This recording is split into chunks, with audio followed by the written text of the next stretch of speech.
Hey everyone, and welcome back to Am I Catching a Falling Knife? I'm your host, Dave, and today we're diving into a stock that's seen a pretty rough ride lately, Etsy. We're here to unpack what's causing this, and more importantly, whether there's a buying opportunity brewing. So, what's the narrative driving this stock lower? The core reason is a tough macroeconomic environment impacting consumer discretionary spending. High inflation means people are cutting back on non-essential purchases, and Etsy's niche items fall into that category. On top of that, competition is intensifying, and Etsy is seeing a slowdown in user growth and engagement. Gross merchandise sales, or GMS, has been declining year over year, which means fewer transactions and less value being exchanged on the platform. They're also seeing a drop in active buyers, and even more concerning, a bigger drop in habitual buyers, those customers who buy repeatedly. Etsy did take a goodwill impairment charge related to its Reverb marketplace, which it plans to sell, hinting at some struggles with that specific segment.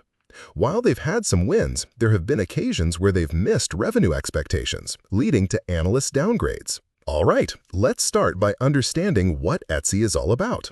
Etsy Inc., operating as ETSY, is a company that runs two-sided online marketplaces. Think of it as a platform connecting artisans and entrepreneurs with buyers looking for unique, handmade, and vintage items.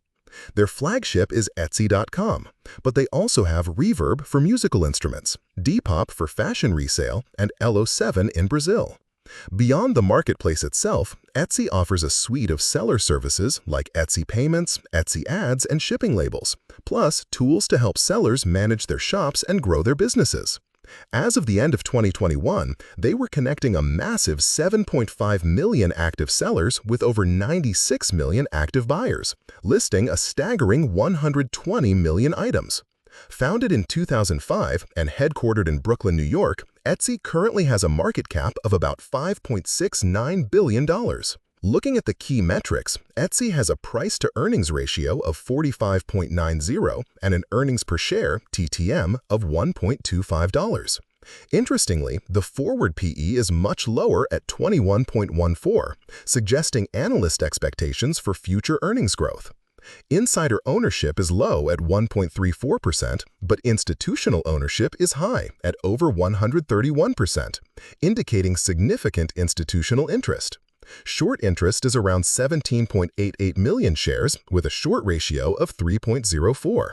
The stock has a 52-week high of $70.57 and a low of $40.05, and it's down about 8.41% on the day we're looking at this. Now, let's break down where Etsy makes its money.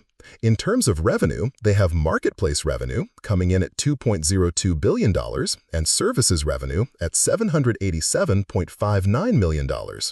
Geographically, the United States is their largest market, bringing in $1.47 billion, followed by the United Kingdom at $320.89 million, and other non-US markets contributing $1.02 billion. Now, let's talk valuation. We ran a base case discounted cash flow, or DCF model. Our starting point was an EPS of $1.25 TTM with an assumed EPS growth rate of 12.49% for the next 5 years, a discount rate of 9.5%, and a terminal growth rate of 2.5%.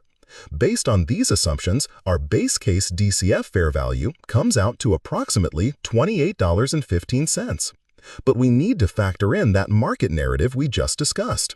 This narrative suggests a slowdown in GMS and active buyers, which directly impacts transaction volumes and services revenue.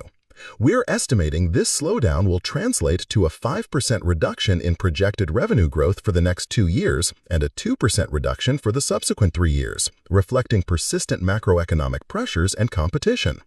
With an assumption of about 1.5 operating leverage, this revenue impact would flow down to EPS.